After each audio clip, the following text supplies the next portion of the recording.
here's how I remove a handmade volume fan. First thing I do is look for the tip of the natural lash. If that is not present, then I have to focus on the base. So I hold on to the base of the natural lash and slowly glide up the fan.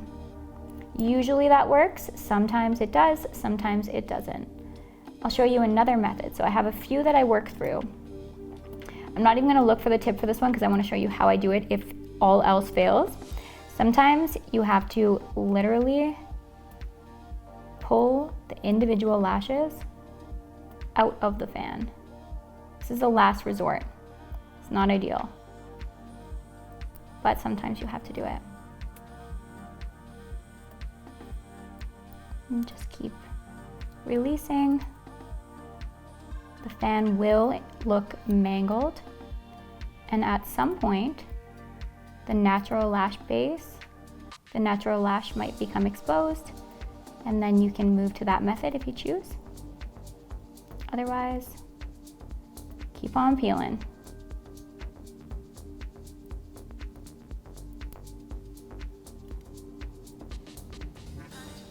It's definitely the most time-consuming option, but like I said, sometimes you gotta do what you gotta do. And then usually at the very end, you can see the natural lash, so you can peel. Usually when I'm looking for the tip of the natural lash, I have to move the fan around. And by the way, my head is completely sideways right now because that is the best way for me to see how the lash is connected, by looking from the side. Actually, pretty much everything in lashing is easier if you look from the side. Ooh, look at this lash. Okay, so this is a sticky.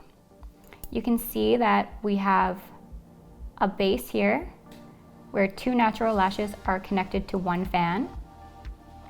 This is super damaging to the natural lash health, or can be, not necessarily is, but it can be. And the reason why is because when we brush through the lashes, there's this ridge and this perfect little loop for the mascara wand to get stuck in when you're brushing the lashes, especially if the lashes have been grown out. So it's really important if you come across these to remove them and separate them. See? But often, like what happened here, when you remove the 1 lash from the fan, you end up with a ridge like this, and that also can pull out the natural lash. So just remove this lash altogether. And in my personal experience, removal really comes down to the tweezers that you're using. I do not like removing grown out lashes with volume tweezers. I always use classic tweezers, and one with a thicker ball point at the top, not a really fine pointed tweezer. The reason why is because you need something to grip. With a volume tweezer, because the head is so thick, it's hard not to grip the lashes that surround. So using classic tweezers for removal is 100% the go. I'm working with our Ultra line because it has a thick tipped point, and it's definitely my go-to. Here we go, another sticky. We really need to remove these guys.